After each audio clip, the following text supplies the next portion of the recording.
Sovereignty and Salvation. A sermon delivered on Sabbath morning, January 6, 1856, by the Reverend C. H. Spurgeon at New Park Street Chapel, Southwark. Look unto me and be ye saved, all the ends of the earth, for I am God and there is none else. Isaiah 45:22. 6 years ago, today, as near as possible at this very hour of the day, I was in the gall of bitterness and in the bonds of iniquity, but had yet, by divine grace, been led to feel the bitterness of that bondage, and to cry out by reason of the soreness of its slavery. Seeking rest and finding none, I stepped within the house of God and sat there, afraid to look upward, lest I should be utterly cut off, and lest his fierce wrath should consume me. The minister rose in his pulpit, and as I have done this morning, read this text: Look unto me, and be ye saved, all the ends of the earth, for I am God, and there is none else. I looked that moment. The grace of faith was vouchsafed to me in the selfsame instant, and now I think I can say with truth, ere since by faith I saw the stream his flowing wounds supply, redeeming love has been my theme, and shall be till I die. I shall never forget that day while memory holds its place, nor can I help repeating this text whenever I remember that hour when first I knew the Lord. How strangely gracious, how wonderfully and marvelously kind, that he who heard these words so little time ago for his own soul's profit should now address you this morning as his hearers from the same text, in the full and confident hope that some poor sinner within these walls may hear the glad tidings of salvation for himself also, and may today, on this 6th of January, be turned from darkness to light and from the power of Satan unto God. If it were within the range of human capacity to conceive a time when God dwelt alone, without his creatures, we should then have one of the grandest and most stupendous ideas of God. There was a season when as yet the sun had never run his race, nor commenced flinging his golden rays across space to gladden the earth. There was an era when no stars sparkled in the firmament, for there was no sea of azure in which they might float. There was a time when all that we now behold of God's great universe was yet unborn, slumbering within the mind of God, as yet uncreated and non-existent. Yet there was God, and he was over all blessed forever. Though no seraphs hymned his praises, though no strong-winged cherubs flashed like lightning to do his high behests, though he was without a retinue, yet he sat as a king on his throne, the mighty God, forever to be worshipped, the dread supreme, in solemn silence dwelling by himself in vast immensity, making of the placid clouds his canopy, and the light from his own countenance forming the brightness of his glory. God was and God is. From the beginning God was God, ere worlds had beginning, he was from everlasting to everlasting. Now when it pleased him to create his creatures, does it not strike you how infinitely those creatures must have been below himself? If you are potters, and you fashion upon the wheel a vessel, shall that piece of clay arrogate to itself a quality with you? Nay, at what distance will it be from you, because you have been in part its creator? So when the Almighty formed his creatures, was it not consummate impudence that they should venture for a moment to compare themselves with him? Yet that arch traitor, that leader of rebels, Satan, sought to climb to the high throne of God, soon to find his aim too high, and hell itself not low enough wherein to escape divine vengeance. He knows that God is God alone. Since the world was created, man has imitated Satan. The creature of a day, the ephemera of an hour, has sought to match itself with the eternal. Hence it has ever been one of the objects of the great Jehovah to teach mankind that he is God, and beside him there is none else. This is the lesson he has been teaching the world since it went astray from him.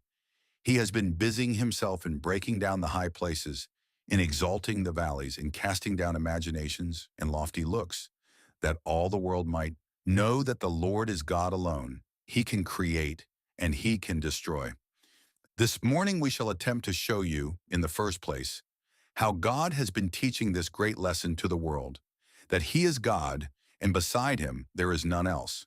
And then secondly, the special way in which he designs to teach it in the matter of salvation. Look unto me, and be ye saved, for I am God, and there is none else. First then, how has God been teaching this lesson to mankind? We reply, he has taught it, first of all, to false gods and to the idolaters who have bowed before them. Man in his wickedness and sin has set up a block of wood and stone to be his maker, and has bowed before it. He has fashioned for himself out of a goodly tree an image made unto the likeness of mortal man, or of the fishes of the sea, or of creeping things of the earth, and he has prostrated his body and his soul too before that creature of his own hands, calling it God, while it had neither eyes to see, nor hands to handle, nor ears to hear. But how has God poured contempt on the ancient gods of the heathen? Where are they now? Are they so much as known? Where are those false deities before whom the multitudes of Nineveh prostrated themselves? Ask the moles and the bats whose companions they are, or ask the mounds beneath which they are buried, or go where the idle gazer walks through the museum. See them there as curiosities, and smile to think that men should ever bow before such gods as these. And where are the gods of Persia? Where are they? The fires are quenched, and the fire worshipper has almost ceased out of the earth. Where are the gods of Greece, those gods adorned with poetry and hymned in the most sublime odes? Where are they? They are gone. Who talks of them now, but as things that were of yore? Jupiter, does anyone bow before him? And who is he that adores Saturn? They are passed away and they are forgotten. And where are the gods of Rome? Does Janus now command the temple? Or do the Vestal virgins now feed their perpetual fires? Are there any now that bow before these gods? No, they have lost their thrones. And where are the gods of the South Sea Islands? Those bloody demons before whom wretched creatures prostrated their bodies. They have well nigh become extinct. Ask the inhabitants of China and Polynesia, where are the gods before which they bowed? Ask, and echo says ask and ask again. They are cast down from their thrones. They are hurled from their pedestals. Their chariots are broken. Their scepters are burnt in the fire. Their glories are departed. God has gotten unto himself the victory over false gods, and taught their worshippers that he is God, and that beside him there is none else. Are there gods still worshipped, or idols before which the nations bow themselves? Wait but a little while, and you shall see them fall. Cruel juggernaut, whose car still crushes in its motion the foolish ones who throw themselves before it, shall yet be the object of derision, and the most noted idols, such as Buddha and Brahma and Vishnu, shall yet stoop themselves to the earth, and men shall tread them down as mire in the streets. For God will teach all men that he is God, and that there is none else. Mark you yet again how God has taught this truth to empires. Empires have risen up and have been the gods of the era. Their kings and princes have taken to themselves high titles and have been worshipped by the multitude. But ask the empires whether there is any besides God. Do you not think you hear the boasting soliloquy of Babylon? I sit as a queen, and am no widow. I shall see no sorrow. I am God, and there is none beside me.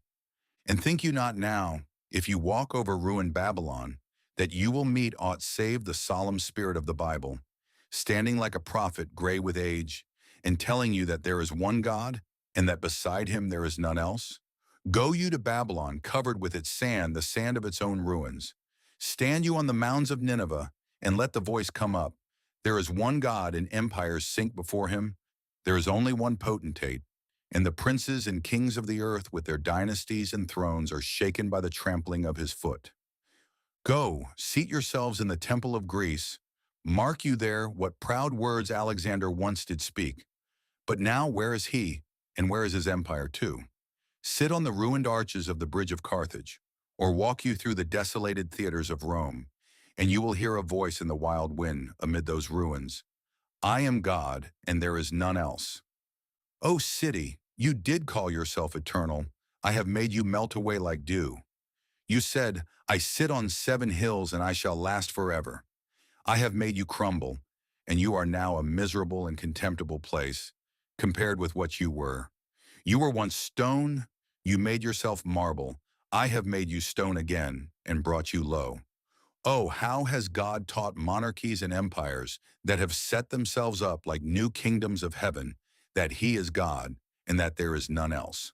Again, how has he taught this great truth to monarchs? There are some who have been most proud that have had to learn it in a way more hard than others. Take, for instance, Nebuchadnezzar. His crown is on his head, his purple robe is over his shoulders. He walks through proud Babylon and says, "Is not this great Babylon which I have builded? Do you see that creature in the field there? It is a man. A man, say you. Its hair has grown like eagle's feathers, and its nails like unto bird's claws. It walks on all fours and eats grass like an ox. It is driven out from men." That is the monarch who said, "Is not this great Babylon that I have builded?" And now he is restored to Babylon's palace, that he may bless the Most High, who is able to abase those that walk in pride. Remember another monarch. Look at Herod. He sits in the midst of his people, and he speaks. Hear you the impious shout? "It is the voice of God," they cry, "and not the voice of man." The proud monarch gives not God the glory. He affects the God and seems to shake the spheres, imagining himself divine. There is a worm that creeps into his body, and yet another and another, and ere that sun has set, he is eaten up of worms. Ah, monarch, you thought of being a god, and worms have eaten you. You have thought of being more than man, and what are you? Less than man, for worms consume you, and you are the prey of corruption. Thus God humbles the proud, thus he abases the mighty. We might give you instances from modern history, but the death of a king is all sufficient to teach this one lesson, if men would but learn it. When kings die and in funeral pomp are carried to the grave, we are taught the lesson, "I am God, and beside me there is none else."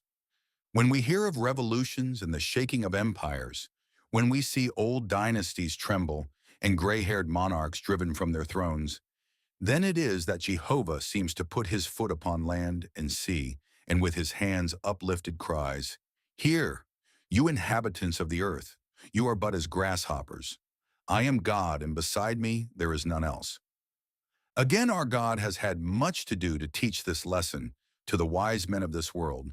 For as rank, pomp, and power have set themselves up in the place of God, so has wisdom. And one of the greatest enemies of deity has always been the wisdom of man. The wisdom of man will not see God. Professing themselves to be wise, wise men have become fools.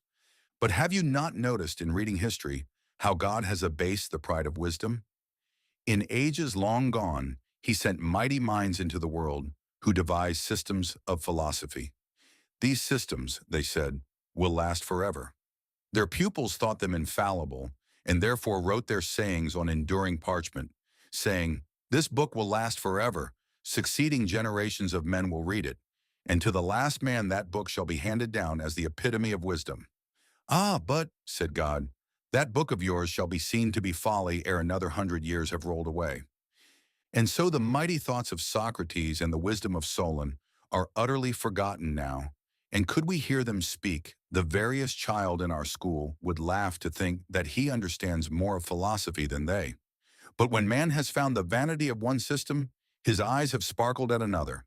If Aristotle will not suffice, here is Bacon. "Now I shall know everything," and he sets to work and says that this new philosophy is to last forever. He lays his stones with fair colors, and he thinks that every truth he piles up is a precious, imperishable truth. But alas, another century comes, and it is found to be wood, hay, and stubble. A new sect of philosophers rises up who refute their predecessors. So too we have wise men in this day, wise secularists and so on, who fancy they have obtained the truth, but within another 50 years, and mark that word, this hair shall not be silvered over with gray, until the last of that race shall have perished, and that man shall be thought a fool that was ever connected with such a race. Systems of infidelity pass away like a dewdrop before the sun, for God says, "I am God, and beside me there is none else." This Bible is the stone that shall break into powder philosophy. This is the mighty battering ram that shall dash all systems of philosophy in pieces. This is the stone that a woman may yet hurl upon the head of every Abimelech, and he shall be utterly destroyed. O Church of God, fear not, you shall do wonders. Wise men shall be confounded, and you shall know, and they too, that he is God, and that beside him there is none else. Surely, says one, The Church of God does not need to be taught this. Yes, we answer, she does.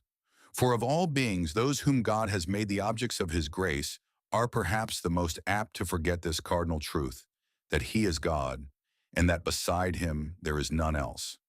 How did the church in Canaan forget it when they bowed before other gods, and therefore he brought against them mighty kings and princes, and afflicted them sore?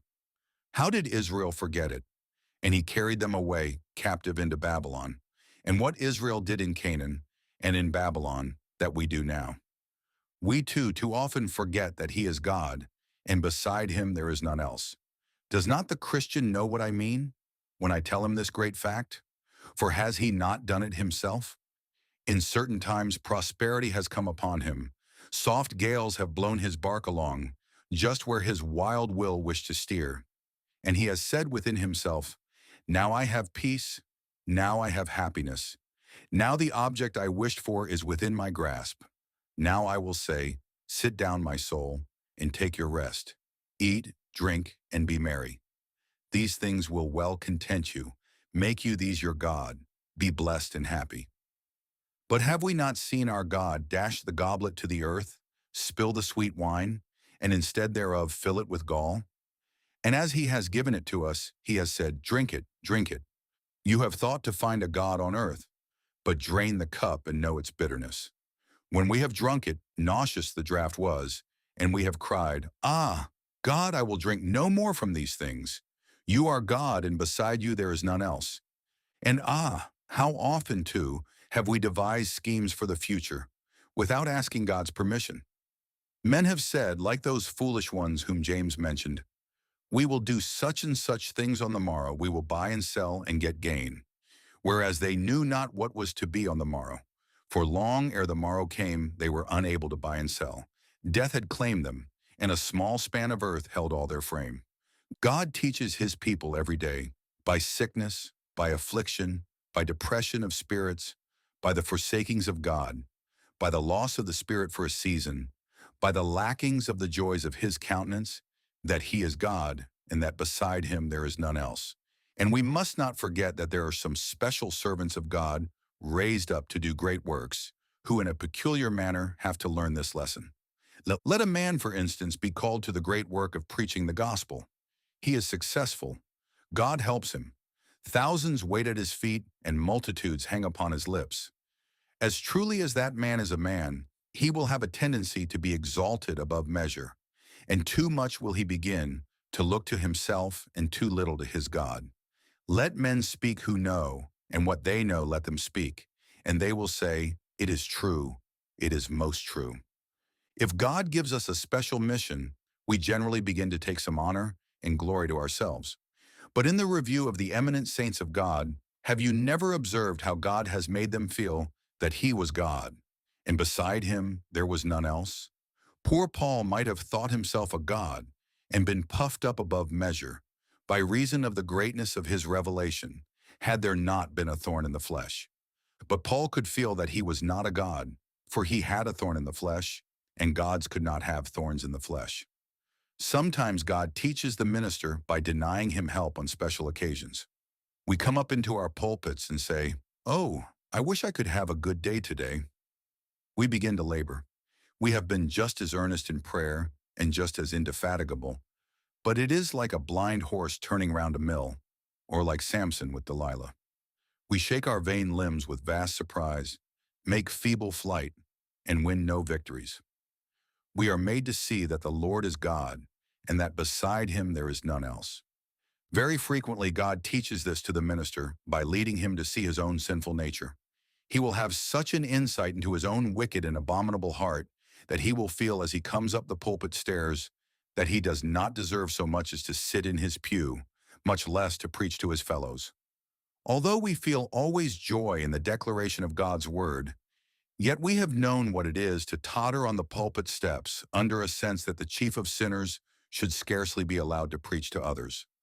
Ah, beloved, I do not think he will be very successful as a minister who is not taken into the depths and blackness of his own soul and made to exclaim, unto me, who am less than the least of all saints, is this grace given, that I should preach among the Gentiles the unsearchable riches of Christ?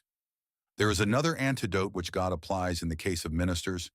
If he does not deal with them personally, he raises up a host of enemies that it may be seen that he is God and God alone. An esteemed friend sent me yesterday a valuable old manuscript of one of George Whitefield's hymns, which was sung on Kennington Common. It was a splendid hymn, thoroughly Whitefieldian all through. It showed that his reliance was wholly on the Lord and that God was within him. What? Will a man subject himself to the calumnies of the multitude? Will he toil and work day after day unnecessarily? Will he stand up Sabbath after Sabbath and preach the gospel and have his name maligned and slandered if he has not the grace of God in him? For myself I can say that were it not that the love of Christ constrained me, this hour might be the last that I should preach, so far as the ease of the thing is concerned. Necessity is laid upon us. Yea, woe is unto us if we preach not the gospel. But that opposition, through which God carries his servants, leads them to see at once that he is God and that there is none else. If everyone applauded, if all were gratified, we should think ourselves God. But when they hiss and hoot, we turn to our God and cry, if on my face for thy dear name, shame and reproach should be, I'll hail reproach and welcome shame if thou remember me. This brings us to the second portion of our discourse. Salvation is God's greatest work, and therefore in his greatest work, he specially teaches us this lesson, that he is God and that beside him there is none else. Our text tells us how he teaches it. He says, look unto me and be ye saved, all the ends of the earth. He shows us that he is God and that beside him there is none else in three ways. First, by the person to whom he directs us, look unto me and be ye saved. Secondly, by the means he tells us to use to obtain mercy, look, simply look. And thirdly, by the persons whom he calls to look, look unto me and be ye saved, all the ends of the earth. First, to whom does God tell us to look for salvation? Oh, does it not lower the pride of man when we hear the Lord say, look unto me and be ye saved, all the ends of the earth? It is not, look to your priest and be ye saved. If you did, there would be another God, and beside him there would be someone else. It is not, look to yourself. If so, then there would be a being who might arrogate some of the praise of salvation. But it is, look unto me. How frequently you who are coming to Christ look to yourselves. O us, you say, I do not repent enough. That is looking to yourself. I do not believe enough. That is looking to yourself. I am too unworthy. That is looking to yourself. I cannot discover, says another, that I have any righteousness. It is quite right to say that you have not any righteousness, but it is quite wrong to look for any. It is, look unto me. God will have you turn your eye off yourself and look unto him. The hardest thing in the world is to turn a man's eye off himself. As long as he lives, he always has a predilection to turn his eye inside and look at himself, whereas God says, look unto me. From the cross of Calvary, where the bleeding hands of Jesus drop mercy, from the Garden of Gethsemane, where the bleeding pores of the Savior sweat pardons, the cry comes, look unto me and be ye saved, all the ends of the earth. From Calvary's summit, where Jesus cries, it is finished, I hear a shout, look and be saved. But there comes a vile cry from our soul, nay, look to yourself, look to yourself. Ah, my hearer, look to yourself and you will be damned. That certainly will come of it. As long as you look to yourself, there is no hope for you. It is not a consideration of what you are, but a consideration of what God is and what Christ is that can save you. It is looking from yourself to Jesus. Oh, there are men that quite misunderstand the gospel. They think that righteousness qualifies them to come to Christ, whereas sin is the only qualification for a man to come to Jesus. Good old Chris says, righteousness keeps me from Christ. The whole have no need of a physician, but they that are sick. Sin makes me come to Jesus when sin is felt. And in coming to Christ, the more sin I have, the more cause I have to hope for mercy. David said, and it was a strange thing too, have mercy upon me, for mine iniquity is great. But David, why did you not say that it was little? Because David knew that the bigger his sins were, the better reason for asking for mercy. The more vile a man is, the more eagerly I invite him to believe in Jesus. A sense of sin is all we have to look for as ministers. We preach to sinners and let us know that a man will take the title of sinner to himself, and we then say to him, "Look unto Christ, and you shall be saved." Look, this is all he demands of you, and even this he gives you. If you look to yourself, you are damned. You are a vile miscreant, filled with loathsomeness, corrupt and corrupting others. But look you here, see you that man hanging on the cross? Do you behold his agonized head drooping meekly down upon his breast? Do you see that thorny crown, causing drops of blood to trickle down his cheeks? Do you see his hands pierced and rent, and his blessed feet, supporting the weight of his own frame, torn well nigh in twain with the cruel nails? Sinner, do you hear him shriek, "Eloi, Eloi, lama sabachthani"? Do you hear him cry, "It is finished"? Do you mark his head hang down in death? See you that side pierced with the spear, and the body taken from the cross? Oh, come you hither. Those hands were nailed for you. Those feet gushed gore for you. That side was open wide for you, and if you want to know how you can find mercy, there it is. Look, look unto me. Look no longer to Moses. Look no longer to Sinai. Come you here and look to Calvary's victim, and to Joseph's grave. And look you yonder, to the man who near the throne sits with his Father, crowned with light and immortality. Look, sinner, he says, this morning, to you. Look unto me, and be ye saved.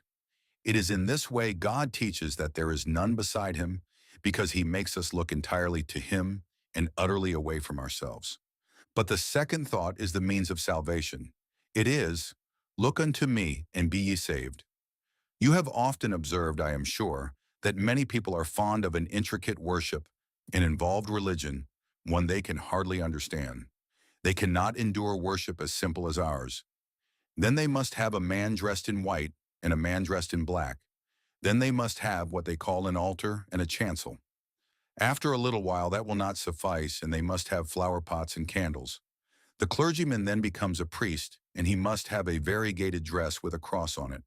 So it goes on, what is simply a plate becomes a paten, and what was once a cup becomes a chalice. And the more complicated the ceremonies are, the better they like them. They like their minister to stand like a superior being. The world likes a religion they cannot comprehend. But have you ever noticed how gloriously simple the Bible is? It will not have any of your nonsense. It speaks plain, and nothing but plain things. Look, there is not an unconverted man who likes this. Look unto Christ and be ye saved. No, he comes to Christ like Naaman to Elijah. And when it is said, "Go, wash in the Jordan," he replies, "I verily thought he would come and put his hand on the place and call on the name of his God. But the idea of telling me to wash in the Jordan, what a ridiculous thing. Anybody could do that. If the prophet had bid him do some great thing, would he not have done it? Certainly he would. And if this morning I could preach that anyone who walked from here to Bath without his shoes and stockings, or did some impossible thing, should be saved, you would start off tomorrow morning before breakfast. If it would take me 7 years to describe the way of salvation, I am sure you would all long to hear it. If only one learned doctor could tell the way to heaven, how would he be run after? And if it were in hard words with a few scraps of Latin and Greek, it would be all the better. But it is a simple gospel that we have to preach. It is only, look. Ah, you say, is that the gospel? I shall not pay any attention to that. But why has God ordered you to do such a simple thing? Just to take down your pride and to show you that he is God, and that beside him there is none else. Oh, mark how simple the way of salvation is. It is, look, look, look. 4 letters and 2 of them alike. Look unto me, and be ye saved, all the ends of the earth. Some divines want a week to tell you what you are to do to be saved. But God the Holy Ghost only wants 4 letters to do it. Look unto me, and be ye saved, all the ends of the earth. How simple is that way of salvation? And oh, how instantaneous. It takes us some time to move our hand, but a look does not require a moment. So a sinner believes in a moment, and the moment that sinner believes and trusts in his crucified God for pardon, at once he receives salvation in full through his blood. There may be one that came in here this morning unjustified in his conscience, that will go out justified rather than others.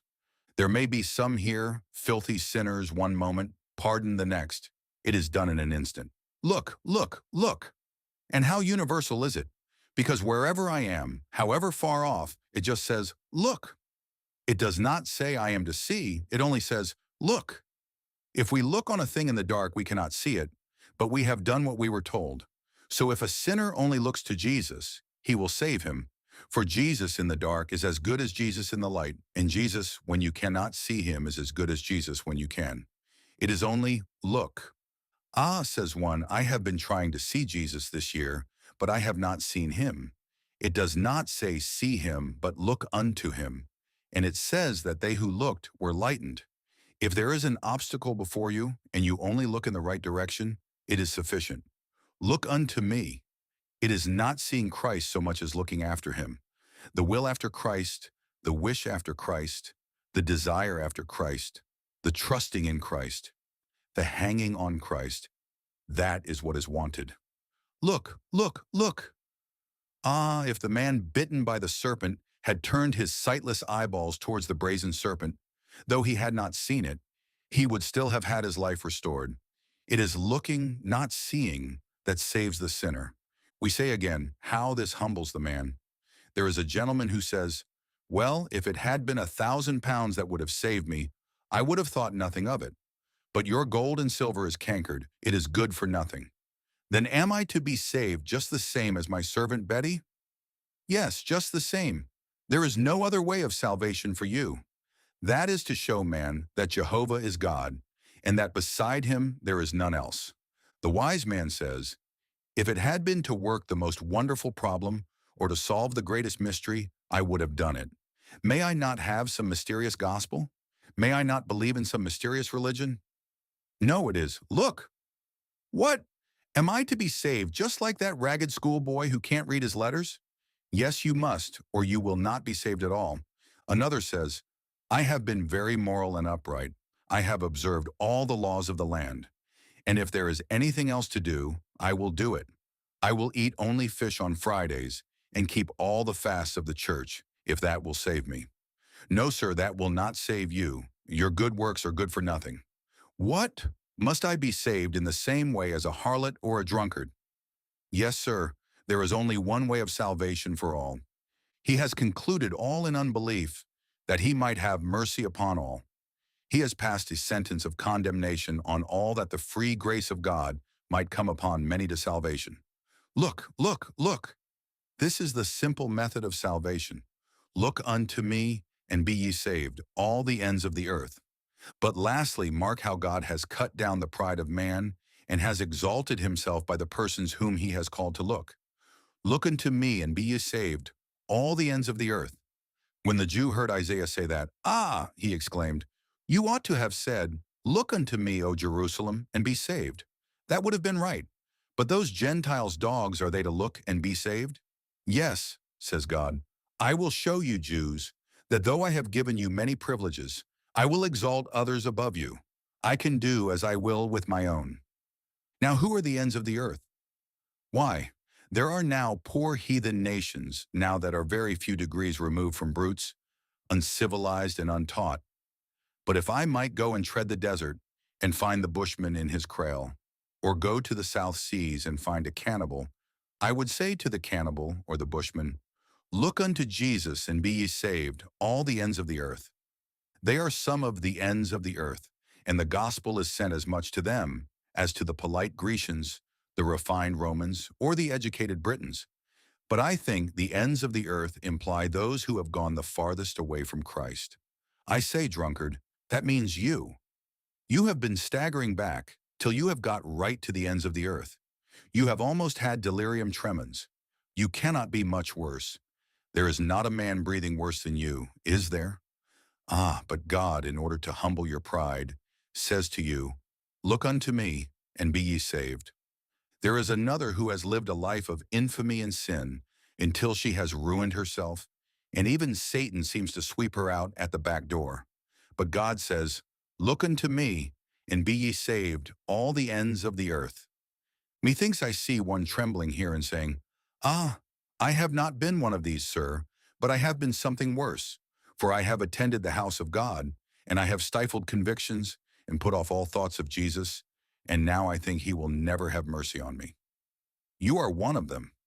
Ends of the earth. So long as I find any who feel like that, I can tell them that they are the ends of the earth.